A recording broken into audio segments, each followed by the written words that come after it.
How is South by starting off for everyone today? Good? Good? Yeah. It's a fantastic event, and we are so pleased to be here. I'm going to, in just a moment, introduce our panelists who are going to speak about this concept of upskilling that Shannon mentioned. So today, we really want to spend some time just hearing about what's happening in the workforce from the employer perspective, from the education institution perspective, from the provider perspective, but then also spend some time at the end hearing from you if you have questions about upskilling and just what is the trend right now between partnering between academic institutions, learning providers, and the workforce. So before we go into anything else and get started, let me just ask if our team will just introduce themselves. Kent, do you want to kick us off? Well, hi, I'm Kent Blumberg. I trained as an engineer, spent about 28 years in pulp and paper manufacturing, then did a PhD in leadership development and got trained as an executive coach and spent some years doing that before I joined University of Phoenix. And now I'm MBA faculty at the university, teaching HR courses and general management courses. Great. I'm Freddy Matthew. I'm a VP of Data Management Solutions at Comcast Business. Spent the majority of my career looking at the intersection of technology and finance, looking at improving processes and technology. So my current role, Comcast Business sells very complex products to customers, an evolving set of products as well. So my team essentially will build out the processes and technologies to support the sales processes, service delivery and operations, as well as billing. So lots of change all the time, and that's what we embrace. Hello, I'm Sara Francois, and I have a background in learning and development for the last 20 plus years. I'm currently with Optimum. We are a telecommunications company, and I lead our frontline training organization, so responsible for all of the training that our frontline delivers to our customers every day, from sales training to our technicians that show up at your house for the broadband, to the customer care agents in which you call in to get help with your broadband. I have always had a passion in the area of learning and development and have really spent my entire career here. And really today, well, as we're talking about skills, a lot of passion around skills because there are a lot of folks that don't really know what are the skills that are needed for me to continue to progress in my career. And so for me, being able to do that every day is part of my job and helping empower our employees to be able to determine those skills to progress is an exciting thing for me. Great, excellent. Well, Sara, I'm going to just start with you and just get right into the heart of the matter. The term upskilling has become a buzzword in corporate America and learning and development. From your perspective at Optimum, why is that? Why has it all of a sudden become such a popular term and organizations start to talk about upskilling more than they have in the past? Yeah, that's a great question. We think about skills, and skills have always been around, but you're hearing about it everywhere you talk and turn from corporate America, and it's really important for us at Optimum as well. And I think one of the reasons it's becoming very much in the forefront is because skills are changing so fast. When we think about why things are changing so fast, let's look at our technology is changing so fast. I think it's helpful to, when you talk about upskilling, to look at two different sides of why it's at the forefront. So if you talk about upskilling versus reskilling, you hear about upskilling a lot, but not necessarily about reskilling. So let's talk about upskilling first. Sure. So upskilling is providing skills to folks that are in a particular role that, based on demands and evolving needs of that role, they need new skills, right? And so one of the things that we are doing, if I think about our customer service agents today have AI tools at their disposal to help the customers. This AI tool that they have can help create personalized solutions. And when you think about that, they've really moved from a reactive to a proactive problem-solving ability. So they need new skills, and how do you use those AI tools? The other part of skilling is the reskilling. And when you think about reskilling, that's about giving entirely new skills to someone for a brand new job. And with jobs changing so much, reskilling is important because we need to start thinking about what they call adjacent skills. So if we take that same example of the customer service agent, right? That I know our products, I know our systems, and I know how to troubleshoot when you call me on the phone. I am a great candidate for reskilling into a technician job. So as jobs change and evolve, the reskilling is also important for us. And the research shows that really our skills have a half-life of about 5 years. And when you think about that, that's one of the reasons we're at the forefront, right, from an upskilling perspective or reskilling. But the other thing too, jobs are having to be redefined. They're looking at about 50% of jobs every 5 years. So that's why we're seeing it and hearing about it a lot, because we need to get out ahead of this so that we make sure that we can have a competitive advantage in our industries. So speaking of competitive advantage, Fred, you're in a similar industry. You're a competitor, in terms of organization, Comcast. Does what she explained, what you're seeing as well as you manage your teams there in terms of upskilling versus reskilling? Yeah, 100%. We're in a situation where the technology is constantly evolving, as well as the industry itself is evolving. To be honest, there's been lots of cost pressures as we're looking, because with the way the economy is going and the pressure on trying to have the best margin, there's a greater emphasis on doing more with less. And as we've been looking at doing more with less, it's been creating an additional burden on the workforce to help deliver what's needed. We haven't changed the goals, we haven't changed what customers need, but we have really put a greater amount of resources focused on how do we get more with less. And a lot of that comes down to what skills are needed in order to be more efficient in the way we do our day-to-day job. So as part of upskilling, one of the challenges that we've set out with our existing workforce is, are there ways you can leverage technologies like AI to help make things more efficient? And the way I've asked folks to think about that is, as part of your goals, if you're in a requirements gathering role, rather than starting from scratch, try to find ways to leverage AI to help with some of your deliverables first, and then do the modification and make it yours. Please don't take what AI says and pass it on. We don't want that. But we want you to really take that as a starting point to get more efficient. Or I've talked to some of the developers, and they've been able to leverage AI to help with the work they do, and some of them have mentioned even 70% efficiency as part of that. But all this comes down to understanding where the technology is going and trying to grab it and see how you can best use it for yourselves.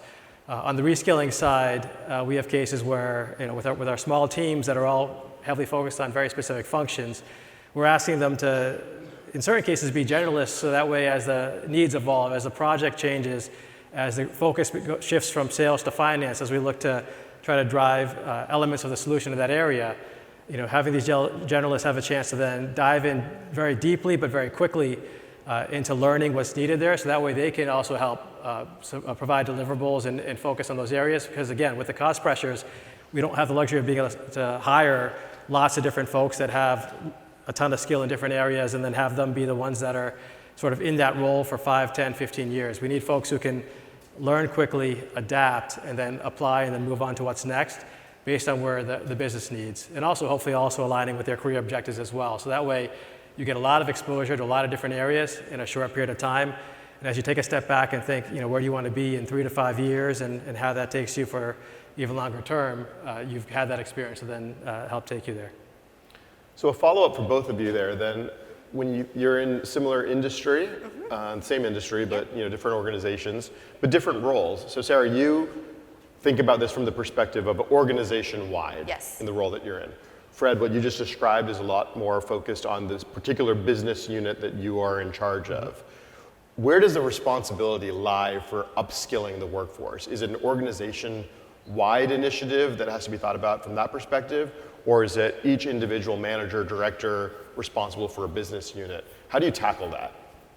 So I think from the standpoint, a lot of organizations struggle with where do we start with skills, because it can feel overwhelming and everybody has a need. And I think starting, I'm gonna say first with collaboration with a business. So, collaborating with one particular business and then focusing on really what are the key things in terms of the initiatives and critical skills that we need, that we see today from a fundamental perspective as well as from a future perspective.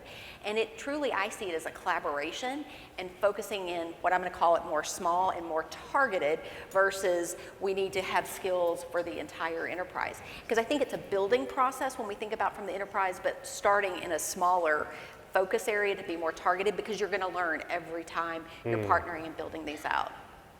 Yep. And then, for my specific team, there's basically 3 different areas that I try to really lean on. I hate that I said 3. I'll probably remember 2 now, but essentially the 3 areas. One, we have them at the start of the year look at goals, and we try to have a few of those goals tied to the business objectives of the organization, so that way they can better understand how what they do correlates to what the greater business is going.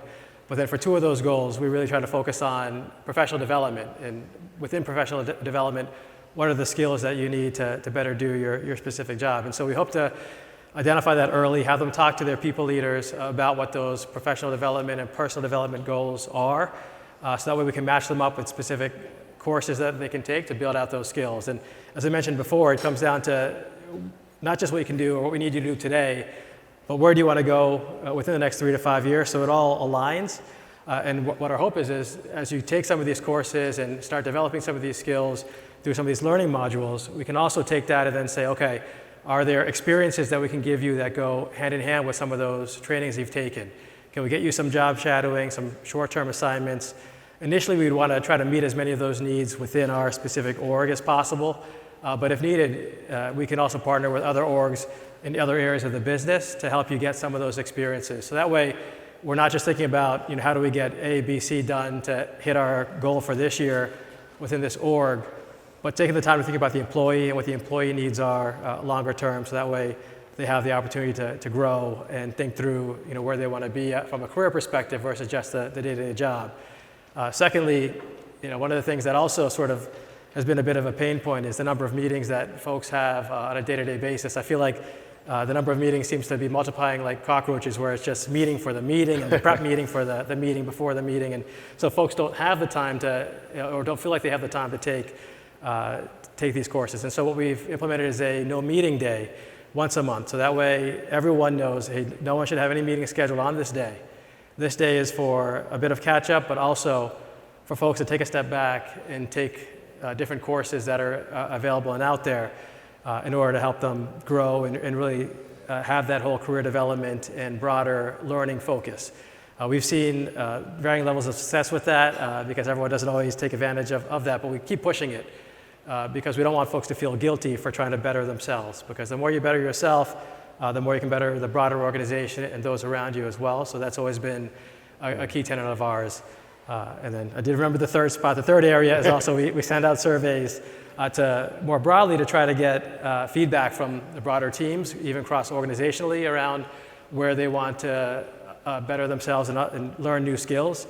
And where there's some of that overlap, we'll have group trainings as well. We partner with our L&D partners within Comcast to help us identify what's out there and help navigate that. Because sometimes when you go out there and just search, it might be effective if you know what you're looking for, but sometimes you don't really know what you're looking for. So having a bit of a learning coach to talk through to help facilitate those sessions, and then also have it scheduled where everyone has it at the same time on the same day, goes a long way as well. Because again, I think folks start to feel a little bit guilty skipping out on getting things done or missing meetings in order to take that time for training, but it's really important to do that, and I think that takes priority to a lot of the meetings we have, especially if it's a meeting for a meeting. So it's really important to drive that home. So that's something I'm sure that no one in the room is familiar with, having an overabundance of meetings and not having time to actually focus in on, but I think that's universal. Question, yeah, sure. If I can ask, yeah.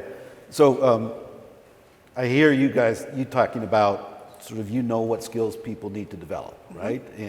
And your individuals should know what specific skills they need to develop. I have 300 or 400 students a year in my MBA HR course, and I always ask in the first discussion post, first week, why are you here? What are you hoping to get out of your MBA? It's never about my boss told me or the learning and development folks told me at work that I need to get these particular skills. I'm here because it's going to help my career in general. Where's that gap, do you think, in terms of understanding from on the employee side versus what you know they need? Yeah. So one of the things I think about, I think there's two drivers to that. Number one is from an organization perspective, it's the lack of communication through the right channels to understand what's needed, whether it's organization specific, whether it's your manager specific, or your specific function. I think companies can do a better job of that. The second reason I think that is challenging is going back to what I talked about in the beginning, that the skills that we need are changing so rapidly that it's hard to keep these skill models up to date in what is current. And I think one of the opportunities is if we have more of a systematic way to do this in terms of to keep them current. AI is helping us, right? But also, how do we make sure that we're putting it out in a way that employees can consume that easily, right? And I think that's one of the, two primary reasons I see that it's challenging, that people don't know what their companies specifically want. Yeah, I agree with that. I think a lot of times also we sort of just assume, I know I myself assume that everyone has what they need and is able to then progress that way. And only if something if I start to see bottlenecks in some of the sub-teams, or start to hear feedback from either some of the end users or customers, will I realize, like, hey, maybe we need to invest a bit more time in a very specific area. But from my perspective, I would love to be able to have a bit more interaction and coaching from those who are specialists in the field that can then say, hey, here's what we're hearing from similar organizations as far as where the gap is. Maybe take a look at some of these pieces here that might go well for your employees in different areas, and then to use that as a starting point to foster a lot of the conversations. I know I personally have had conversations even for myself with different mentors, and they've asked me the same question I asked my team members, hey, where do you want to be in the next 3 to 5 years? And my answer isn't always the greatest one. I love problem solving. I love tackling a lot of difficult challenges, but not necessarily very direct on, hey, here's some 4 or 5 skills I want to develop to take me to where I want to be. And I know that for individuals, that's also a challenge as well. So I think having environments and experiences where some of those conversations help lead to exploration on what those skills could be, it would help bring some of that to the table. And I would love to see even myself do more of that for my teams. A lot of this conversation so far has been about the discussion that happens and the interaction between the employer and the employee in determining what some of the skill gaps are, what some of the skills audits that need to be done. Many of the people that are sitting in the room today represent either academic institutions or learning providers or skills providers. Kent, from your perspective, what role do educators play in this dynamic between the employer and the employee? How can they get more involved, or what are some of the ways that they can help close that gap that you mentioned? Yeah, so I think part of it is that we've changed the way we think about skills. A few years ago, we didn't really think so much about skills as we did about degrees. But now we think about degrees are just particular buckets of skills, and there are lots of different ways to bucket skills. So that's one thing, is that we've had to think about how else do we deliver skills, the right skills that people want, the right number of skills in a package that's digestible, right? But the second thing is that we need to understand that the skills we need to give to our students are not what we think are important, but it's what employers want. If we're going to increase their employability, we have to know what employers want, and not only what employers want today, but what do employers need for success 5 years down the road. So it's things that we have industry advisory boards, for example, and we do broader surveys. We talk to students, we talk to people we work with at employers like Sara and Freddy about what do your employees need now, but more importantly, what are they going to need 5 years from now? Mm-hmm. So when we think about upskilling and reskilling, a lot of this conversation is around existing workforce. What about the future workforce? What about the hiring process?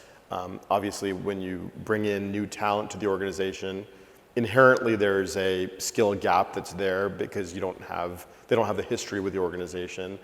They may have a different set of skills. How do you navigate that? Yeah, I think from the standpoint, obviously assessing the skill when you're coming in. So that assessing skill can happen from the talent acquisition perspective and in you know, the onboarding. But we do assessment of skills in a couple of different ways.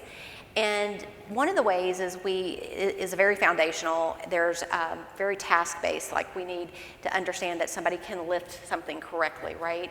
And so we have some, you know, practical assessments that we'll do to assess skill. We also look at knowledge skill. And so we have actually partnered with an industry organization that we use their knowledge assessments that can assess the industry knowledge from a telecommunications perspective that this person is coming in with. But that's only part of the component. It's great if you have the knowledge, but you also need to be able to demonstrate and perform the skill. So we also do performance skill assessment as well. And sometimes with some roles, we also have, you have to demonstrate performance of the particular skill before you can actually independently do the job. And so that's one of the ways, or actually a few of the ways that we look at it. But one of the things that we're considering in the future that I've also read about as well is that there's a lot of, I'm just going to call it gamification in skill assessment that is happening on the front end, on the talent acquisition side, where you can, in a more of a non-biased way, assess cognitive skills from analytical skills to problem-solving skills. So we're exploring other things like that to do some other front-end assessments for new people coming in. Excellent. Kent, any follow-up to that in terms of Yeah, I think part of it is if we want to create people who will be able to be skilled in 5 years, as they are today, we have to help them learn, how to be adaptable, how to pick from all the massive information that's out there, what they need to do to move forward, right? So while we have specific learning goals in the HR course for MBAs around HR, we have more general goals around creating evidence-based managers. So helping students learn, how do you research the facts behind a particular approach to this or that issue, right? We have critical thinking skills that we expect people to gain. We try to get people to learn to be more adaptable and to assess their own skills and look to the future more strategically themselves. So while we might teach them how to do a strengths, weakness, and opportunities and threats analysis of a business, we also say, as one of the discussion questions during that week in the MBA, the first MBA course, now apply this to yourself. Looking ahead 5 years, what are your strengths and weaknesses and what are the opportunities and threats you have to be prepared for? So it's getting the people to think about the generic ability to upskill on top of just specific skills. Yeah, that's, and thinking about talent coming in, and especially fresh talent, especially if you're out of college, for me, personally, it has been a bit of a challenge, at least being able to do a proper assessment. I think one of the things that we do rely on is if you have a finance degree and you're going to be on the finance team, at least you have some of that foundational knowledge, so we could ask some general questions around, what that looks like, and getting into some detail there. If you're coming in for a data role, asking questions and really trying to get as granular as possible during the interview process. Back when I was on the audit team, we did have some cases where we did as much as we could in the interview, but then realized that we didn't quite adequately assess the skills of those folks coming in. And then so we started implementing a portion of the interview, which would be sort of a hands-on test. In audit, one of the functions that comes up all the time is in Excel, you have to be able to do a VLOOKUP because you get different evidence from clients, and then you'll be able to run different types of ways of looking up the data was always critical. And so we started actually giving some of these assessments to try to identify whether folks truly had that knowledge. And we found that has helped, but as we move on in different roles, it's not always easy to be able to get that kind of information or just put a laptop in front of someone and say, okay, now perform XYZ type of function or do this case study before you come in for us to figure out if you're able to do this. So I try to ask as many questions as I can to identify the adaptability part of it. If you're able to learn and learn quickly and then react quickly and have that eagerness to learn, then whether or not you have that specific skill may not be as much of an issue because you have the ability and competence to be upskilled and to pop onto these modules and learn pretty quickly. Because if you don't have it day one, it's okay, because there's time to get you where you need to be day 30, 60, 90, and we'll make sure that we can at least put the support around you to help get you there. I think you can expect your learning providers, whether it's universities or professional development providers or others, to use authentic real-world assessments, so that when somebody takes the course, in my HR course, sorry, I know that course, so I'll talk about it. Before they can earn a badge in strategic HR, they have to successfully complete an assessment where we say, look at the strategy, the business strategy of this organization. What does HR need to worry about in order for that strategy to happen, and what's your plan for the 3 biggest issues? And I think employers can ask learning providers or their employees, like, what are the authentic assessments you did that prove you know that? Yep. Sarah, you're nodding. How does that play for you? No, I think the more that you can have what I'm just going to call simulated environments or simulated learning from an assessment perspective, the higher the potential probability of success of the person being able to do the job, right?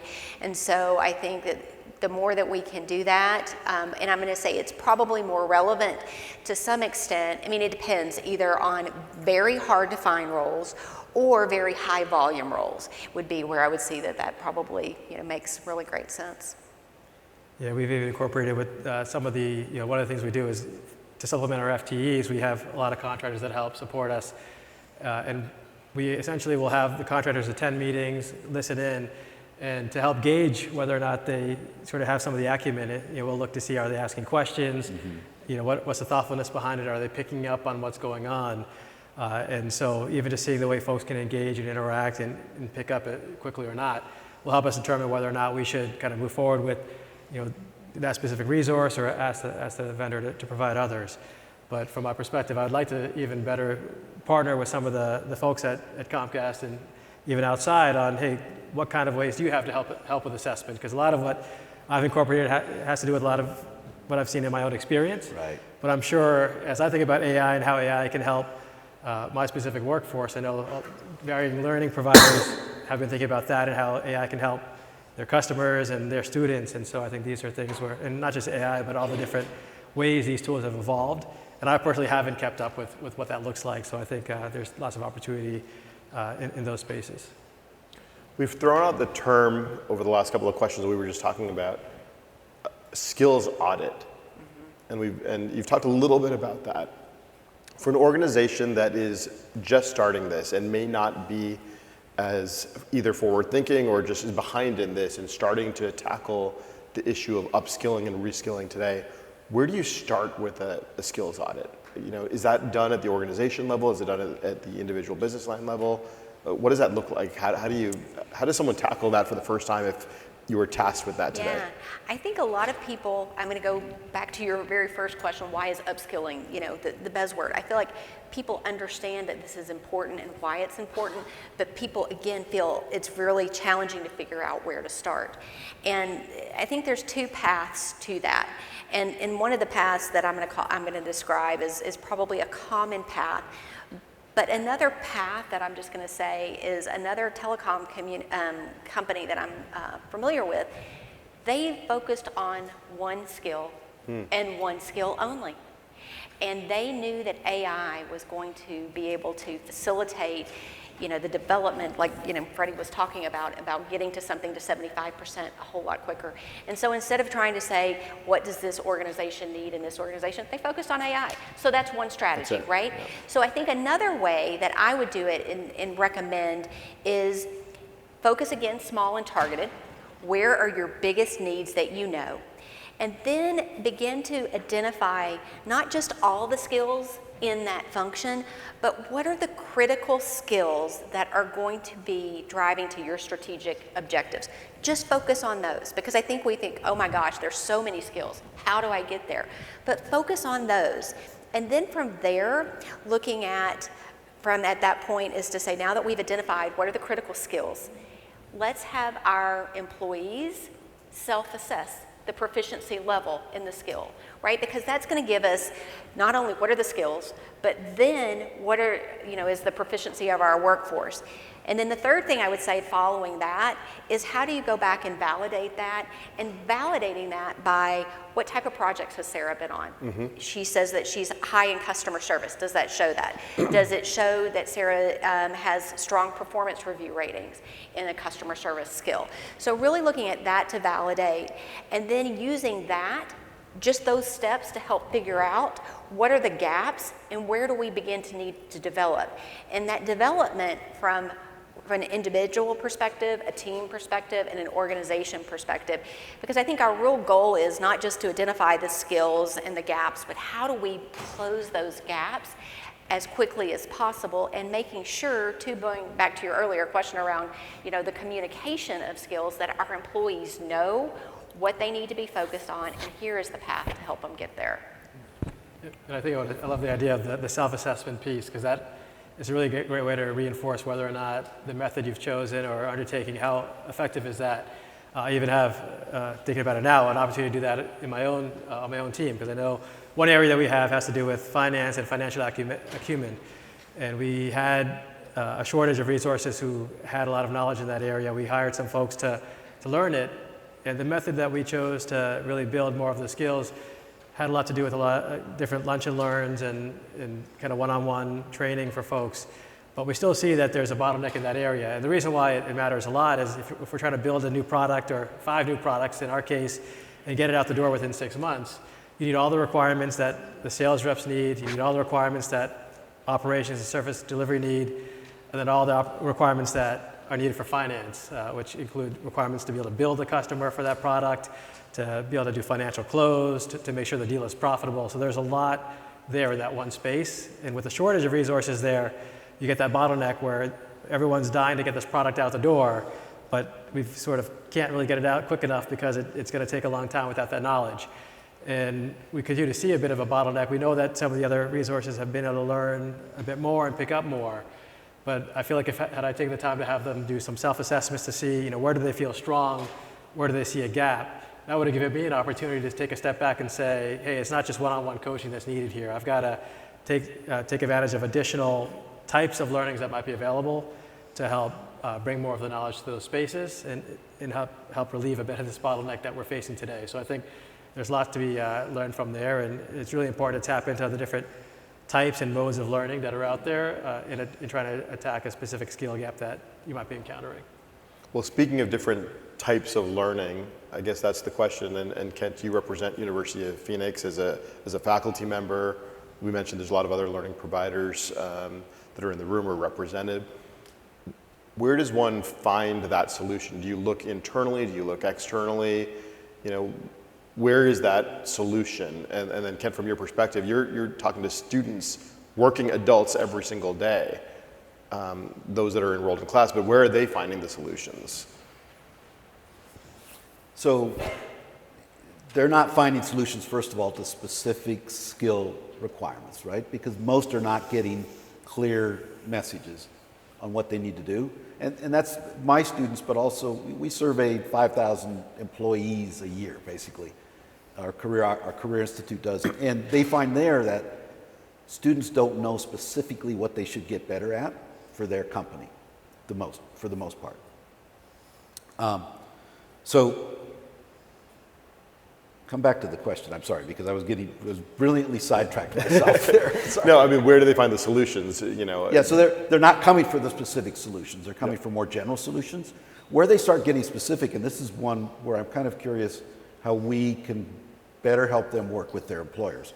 Where they start getting specific is when they find out, I can take this, and I applied it at work yesterday, and here's how it worked out. Mm-hmm. So for example, we teach, in one of the weeks in the HR course, we teach what's called the 9-box grid, which is a way of looking at how people are performing and what their potential is, and then how do you develop them, right? And every week that we teach that, I'll have 2 or 3 students who write later in the week, I tried this with my team, and here's what happened, and then I went to L&D and I could talk really specific stuff with them, right?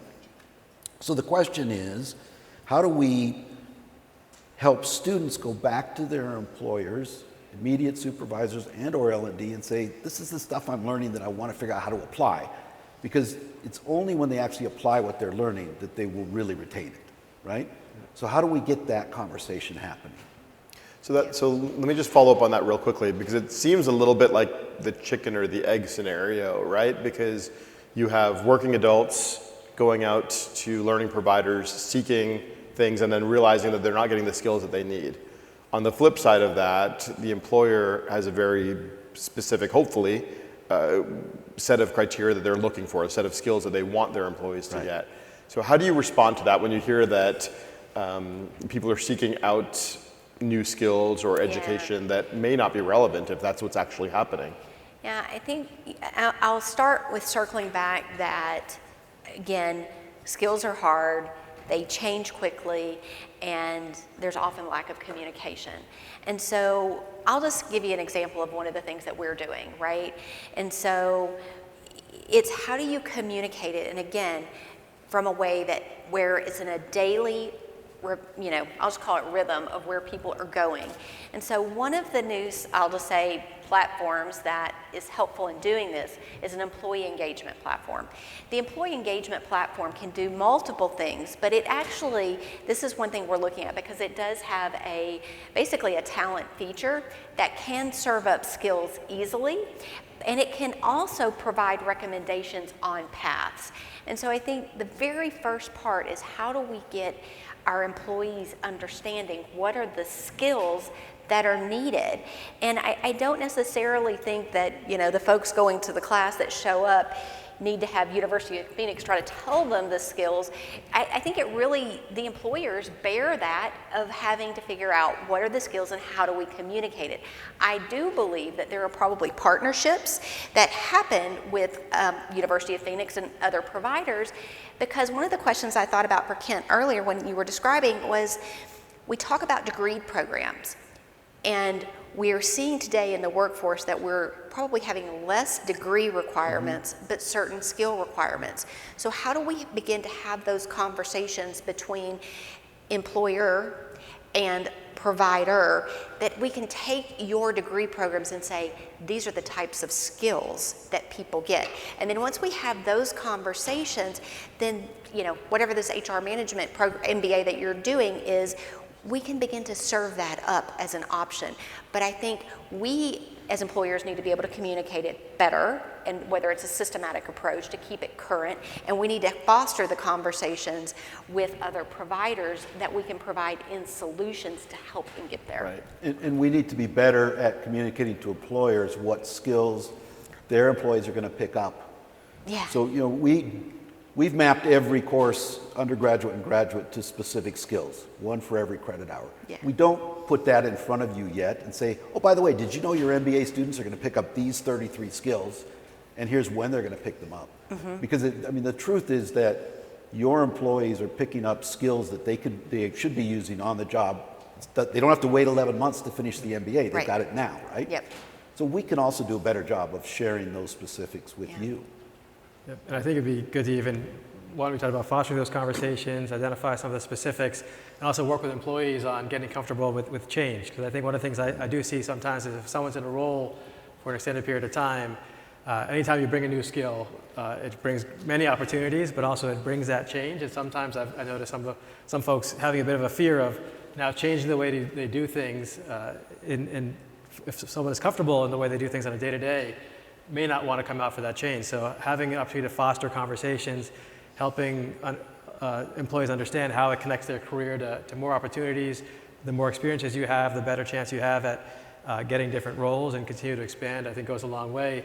And honestly, even for myself, I had some employees make fun of me when I was coming up because a lot of what we did was data manipulation, and everyone's working in Excel and doing all kinds of different things, and I would just go build my own Access database and run it that way because that's what I was used to. It took longer, but I was always comfortable with the result. It was reliable, but I was the only one on my team that ever did that, and they thought I was crazy, and I was crazy. So I think giving folks a chance to have a conversation and think through, hey, how can some of these things benefit me in the future, and be comfortable with change, because just because your job is changing doesn't mean you're not right for that job anymore. What it means is we value you as an employee. We value knowing that you have the ability to handle this change, take this change, and take yourself to the next level. then apply the skill to help better yourself, better others, and make us all more successful. I think that's such an important part to bring to the conversation, especially when we're talking about new and evolving skills, right? Is the change management around it. And how do we have our leaders better prepared to have those conversations? Because you said it beautifully. We need to make sure that leaders can have that to say, hey, we're not flipping the switch overnight, but we're going to begin building this so that you feel more comfortable in this change to this new skill. That's a really important point, because the retention of knowledge and new skills is driven to a large extent by what happens, what the manager of that employee says and asks for when they're back at work, right? If the manager is saying, what did you learn? What did you learn this week? How are you going to apply it? And we sent you off to this training. Now, what are you doing to use that training? That will drive retention and sort of bed down the knowledge, right? If the manager says nothing, maybe knows that I'm off doing an MBA, but never asks me about it. What'd you learn this week in your MBA and how are you using it? I'm less likely to retain it. The other thing too, I think I would just add to that, because I 100% agree. I think it's also having the conversation up front. So Kent, what's your class going to be next semester? Yes. And let's talk about where we might be able to apply that. So you know that I'm interested, and then I can help you as your leader to figure out what kind of projects that I could put you on where you can, use that. So I think it's on the front end and the back end. And if I were an employer and supporting the tuition for my employees, that would be part of the process I would want to have. I want to make sure I'm going to get a return on my investment. So I would be, frankly, I would be requiring that of the managers of people who are using tuition reimbursement. Yeah, it's a great point, because especially if the employee sees that they're going to have a chance to utilize that skill in different experiences, that retention piece goes a long way. Because if you don't practice it, if you just hear about it, but it's a year out before you have a chance to actually use it or learn it, you're going to have to retrain on that skill, because it just sort of fades away pretty quickly. Well, we only have about 15 minutes left. I do want to open it up for questions if there's any questions for our panelists today. But let me just ask this one question here. As you walk through the expo hall downstairs, there's so many learning providers. There's different ways that skills are delivered and that learning is provided. What piece of advice would you give to an organization that is trying to support your workforce? Right? I guess that's a question for Sara and for Fred. What does the ideal partnership look like? What does the ideal relationship look like? How can you best leverage a learning provider to support you with your workforce? And then Kent, similar type of question, what are ways that you have found successful? Because you work with hundreds of employers in the role that you're in. What are some of those ways that you have found to be best practice? So, anyone? I think the first part, because I feel like employers are at such different parts of their skill journey, is understanding where they are in their journey. And you asked the question earlier of where do you start. If I'm just still not exactly sure where to start, that the learning provider can understand where I'm at and how can they help me start, and what are the tools that I should have in place, and again from a foundational perspective to be able to address some of the challenges. And it doesn't have to be to boil the ocean, but where am I at? And so maybe I've done skills for one, but then I don't know how to keep them fresh. And so really just understanding the question, where are you in that journey, and then coming in at that point in time. And I do think from I'll call it an education perspective, and I'll just look to Kent again in terms of how do we begin to talk about education and skills from content and begin to shift from this is a degree program in this, but these are the skills, and having the conversation around these are how the skills map to what your strategic objectives are. Yeah, and similar on my end, I think having a conversation with providers would go a long way, especially when I think about the day-to-day. Drowning is probably the wrong word, but I always feel like there's just so much going on. We're just running. So we don't always pause to think about, what do I need? What does my team need? We want to say that we invest a lot of time thinking through it, but a lot of times it's very service level. Don't really realize what all is out there. So having an initial conversation around what's working well and hearing out what some of the challenges that I'm having, and then taking the time to talk to some of the employees to hear from them around what some of their challenges are as well, would be a great first step. So that way, a provider could then bring through some things that worked really well with other organizations that may work pretty successfully in mine, and also creative ways as well. I know some folks on the team always feel like there's zero time, that they have maybe limited time to take trainings. We want to make sure folks are feeling comfortable doing that, like the no meeting day does go a long way. But if there's other ways to help folks feel comfortable in taking a step back, in investing in themselves, realizing when you invest in yourself, you invest in everyone. Because the more you're able to tackle certain skills, we're all in this together as a team, it makes things easier for others. And also others may get inspired by the fact that they see you kind of leveling up and doing more, and others will want to level themselves up as well. And the stronger we are as a team, the better we are as an organization to hit goals and also try new things. So I think that kind of conversation, discussion really goes a long way in helping us identify what our blind spots are, and then coming with solutions that would help fill those gaps would go a long way. And for learning providers and educators, I think it's about not looking for problems that specifically fit our solution. Yeah. Like, let me go find people who need degrees, right? It's not about that. It's about listening and trying to understand what employers are comfortable with and feel strong and can do really well, where the gaps are, where you wish you had some help, and then figuring out, we can help here, somebody else can perhaps help on that one. So it's listening. It's the same with students, right?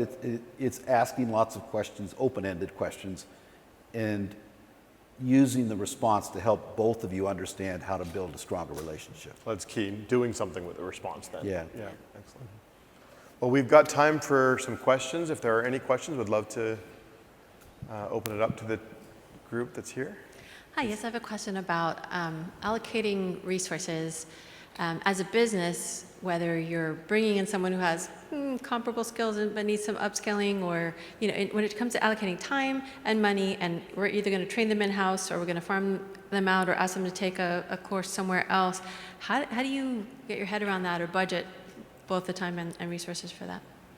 Yeah, I think on my end, for my specific team, we know everyone has a certain education budget allocated to them within Comcast. I know that folks are definitely not using that amount, but what we do is I don't even look at the dollars, honestly. I'll work with the folks individually unfortunately, because there's so few that come forward.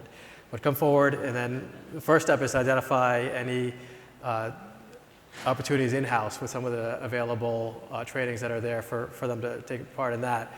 And then if that doesn't necessarily meet what's needed, if they have something that's external that's available, we'll almost always approve that specific external training, as long as it's within reason. We've had some folks ask for, in all honesty, ask for training in Amsterdam, and we said, no, I think there's training within the states that you could travel to. So we don't, so we want to kind of see through some of the games that get played there. But honestly, there is a lot of great training externally as well that we don't offer in-house.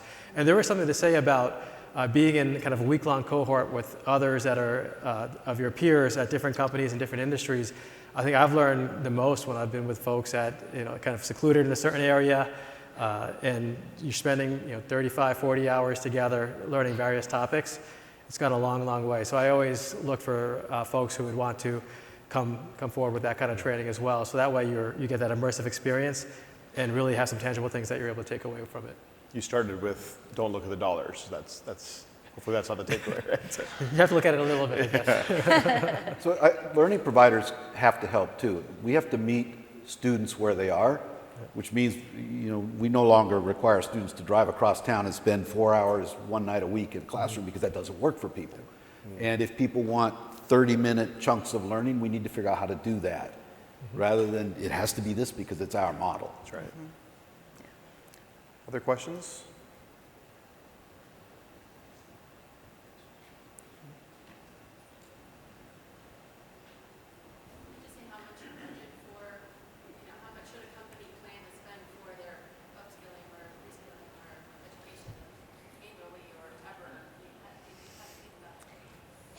I think in terms of that, there's data, and I'm sorry, I'm not going to be able to pull it right off the top of my head in terms of ratio from employee to spend, and of course that's going to vary based on the company.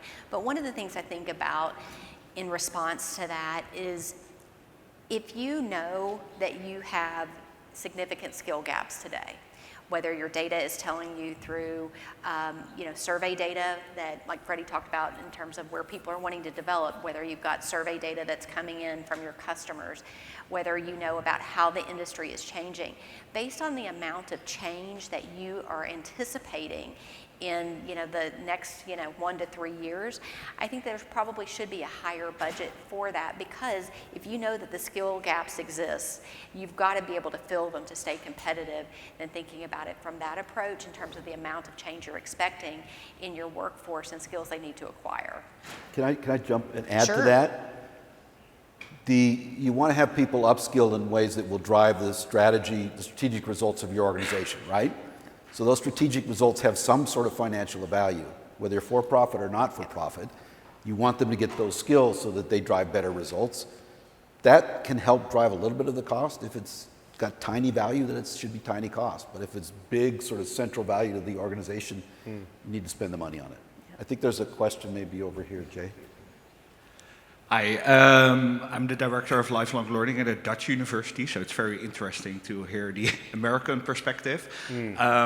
What I'm kind of curious about a little bit more is how you really see the future of the collaboration between employers and educational institutions. So what we see happen, for example, quite often now, and what it's turning more into, is that employers are kind of looking at us in what will happen in the future, and that they kind of expect us to tell them what needs to happen, especially because of the, societal transitions that we're in, with the energy transition, with the digital transitions, and also provide kind of this neutral place for people, even from other companies or competition, to come together and to be able to learn with each other about certain subjects. So at least in the Netherlands, it's growing more towards, instead of just training, towards these more community, workplace-based learning or industry learning, in which kind of the, educational institutions take a very big role, in which even the government is now talking about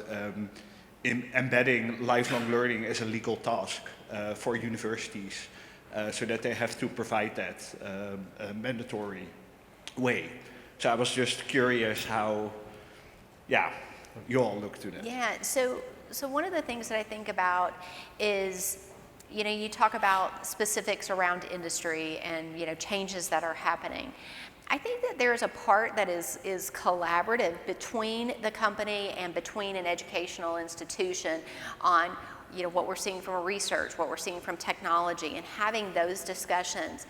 But I don't necessarily know that the academic institution necessarily needs to inform the employer. I think there's a collaborative discussion, but the employer should also have the responsibility of understanding what changes are coming that are impacting the business. One of the things that we specifically do in collaborating with a third-party provider is industry-specific content. They are an industry organization that basically does certifications and does webinars and training and those types of things. And so what we do is we actually collaborate with this organization to have certification programs that lead to progression for our employees. We also leverage them for the type of meetings and local meetings and webinars and things like that. But I honestly think the onus is on the employer on what changes they're seeing, but I think it is a much richer conversation when you can collaborate with an education provider as well. Yeah, I agree. I think the collaboration is key. And I think hearing from providers on what's trending, what's working well for other institutions, I think goes a long way, because I think I agree the employer needs to come with a perspective and know at the same time getting additional information and data from providers will help have a more feature-rich type conversation when we think through what possibilities for certain elements of the workforce. And I love the idea that you mentioned around the lifelong learning being mandatory, because it's key. And there's lots of jobs that are now being essentially overtaken by AI because they lend themselves really well for that. So it's really important to think through existing workforce and what are some of the skills that folks need to start shifting into, knowing that a lot of the day-to-day tasks can get automated in different ways. And so continue to stay relevant and creative is going to be critical as we move forward as a society. And I'd support by saying that for us, educators, the two-way conversation is extremely important because we want to produce a product, students, right, that meet your needs. Yeah. Because that's the only way that they're going to get the results they want. So it can only be collaborative, I think. So Ken, I would actually call that a three-way conversation, right? It's because it's between the employer, between the institution, but it's also between the student. Yeah. Because what the academic institution, the education institution has is direct knowledge and feedback on what the student is looking for, what the student thinks, as opposed to simply just saying what the employer wants. Right. So even educating the employer and saying, well, this is what we're seeing from your students. This is what they're drawn to. Is this relevant? How can we help guide that? I think that's a big part of it as well. We have time for one more question. There we go.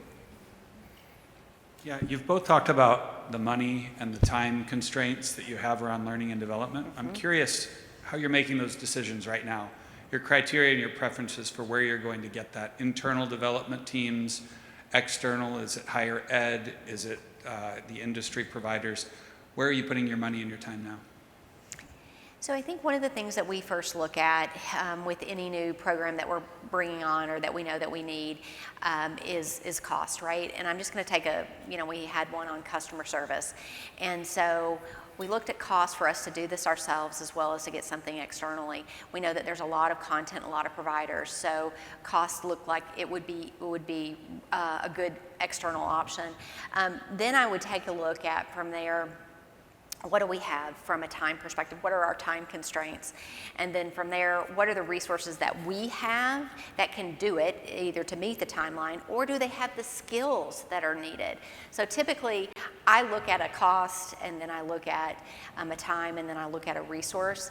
And in things like a customer service or some of the industry specifics, I don't want to necessarily have to go and recreate. I would probably more focus on my internal staff on things that are more specific to our own internal processes and training that needs to be done there. And if it's externally available easily and in a time manner that can scale, I would go external.